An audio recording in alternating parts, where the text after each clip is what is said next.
Bonsoir à toutes et à tous, un plaisir de vous retrouver dans ce rendez-vous de votre émission Instant Santé. Aujourd'hui, on parle du paludisme chez l'enfant. Il est un véritable problème de santé publique en Afrique.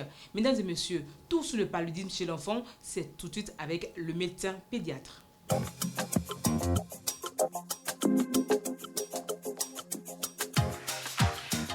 Bonsoir docteur. Bonsoir Yacine. Comment définirez-vous le paludisme chez l'enfant? Merci beaucoup. Vous savez, le paludisme fait partie des maladies les plus meurtrières. Donc, responsable dans un tiers des cas des décès qu'on observe chez les enfants de moins de 5 ans au Bénin et dans un quart des cas des décès qu'on observe en Afrique de l'Ouest.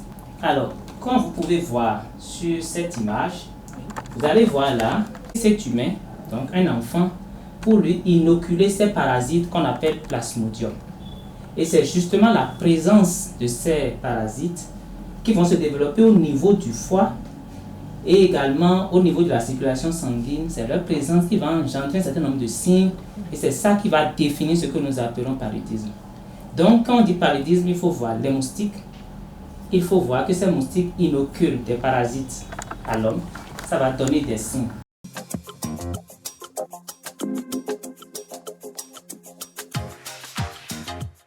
Quels sont les signes pour reconnaître le paludisme chez l'enfant?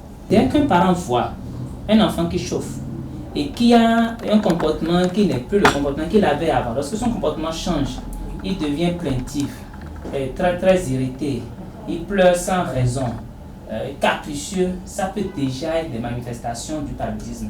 Et ces signes dont je viens de parler sont des signes en fait qui traduisent le plus souvent un paludisme simple. Et vous reconnaissez avec moi que les signes dont je viens de parler ne sont pas des signes spécifiques d'une maladie, que ces mêmes signes peuvent se retrouver dans beaucoup d'autres maladies. Donc, pour être sûr du paludisme, il y a un examen qu'on fait, que nous appelons la goutte épaisse densité parasitaire. Donc, face à ces signes, on va aller faire ce test. On va voir chez l'enfant que ce test est positif. Et ce test a également l'avantage de nous donner la quantité, c'est-à-dire le taux de parasitémie. Puisque vous venez de nous parler du cas de paludisme simple, quand est-ce que cela devient critique alors chez l'enfant? Alors, c'est lorsque vous avez des signes de gravité. Donc, un enfant qui devient léthargique, qui devient somnolent, voyez, donc c'est un enfant qui rentre dans le coma, ça devient vraiment sérieux.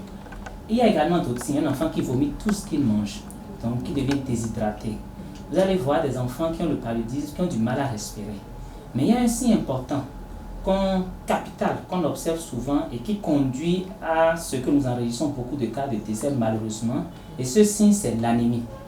Et vous savez, l'anémie déjà chez nos enfants, à peu près dans 3 quarts des cas, nous remarquons déjà que nos enfants ont un fond d'anémie.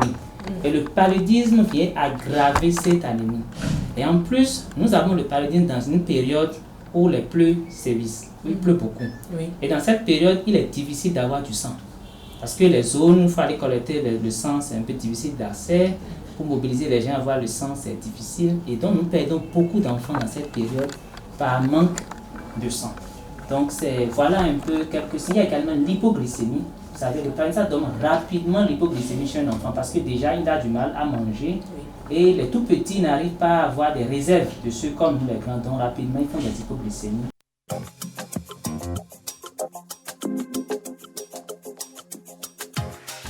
Alors docteur, quel est le traitement pour guérir de paludisme chez l'enfant?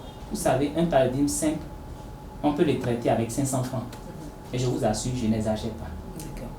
Maintenant, lorsque le paludisme est grave, c'est là où le traitement devient compliqué. Parce que non seulement il faut donner les CTA, les combinaisons thérapeutiques à base des dérivés d'artémisinine, les médicaments jaunes que nous connaissons là, il y en a de diverses formes, je parle des moins chers.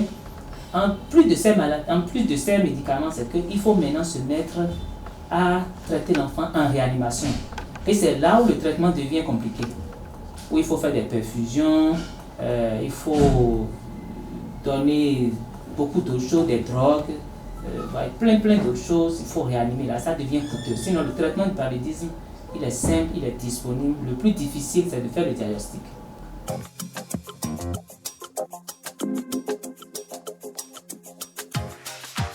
Alors docteur, c'est le moment de prodiguer quelques conseils préventifs à nos téléspectateurs afin qu'ils évitent le paludisme à leur enfant. Il faut que les enfants tombent sous moustiquaire. Oui. Il faut grillager les portes et fenêtres. Il faut les faire rentrer très tôt en chambre, comme on le dit, et si possible leur porter des vêtements longs. Regardez par exemple ces images. Voilà les vraies raisons du paludisme. Et pour faire cette prévention, c'est l'assainissement. C'est l'assainissement de notre milieu. Et ça implique chacun au niveau individuel. Quand je vois sur cette image 4, ça ce n'est pas... C'est dans la maison de quelqu'un, on voit bien qu'il y a une habitation à côté. Donc cette personne devra quand même se charger de bien ranger ces pneus, tout ce que nous voyons là, qui vont être des gîtes pour les moustiques. Nous, ce que nous faisons souvent, c'est la prévention secondaire, c'est-à-dire comment faire pour limiter le dégât. Parce que le problème qui se pose en pédiatrie, c'est le paludisme grave.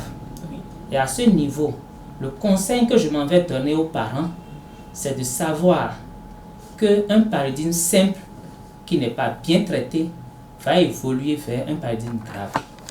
Nous observons des enfants chez qui le paludisme a commencé par être traité, mais malheureusement n'est pas bien traité et ils nous viennent maintenant en phase d'anémie. Il faut savoir que si nous voulons lutter contre l'anémie, parce que nous sommes en zone d'endémie palustre, c'est que nous devons bien alimenter nos enfants. Et nous devons aller donner également du sang. Lorsque votre enfant fait le paludisme, ou bien il chauffe et il vomit beaucoup, il faut savoir que le fait qu'il vomit, il aura du mal à s'alimenter, il peut faire une hypoglycémie et décéder rapidement. Et c'est dommage aujourd'hui d'avoir encore des enfants qui décèdent brutalement du paludisme alors que le traitement existe et ne coûte rien. Merci beaucoup, docteur. Chers téléspectateurs, vous l'avez compris, le traitement du paludisme ne coûte rien, mais le diagnostic s'avère très nécessaire avant le traitement. Ce sera tout pour ce rendez-vous de votre émission Instant Santé. À la prochaine pour notre rendez-vous. Surtout, n'oubliez pas vos messages sur la page Facebook Instant Santé. Au revoir. Bye bye.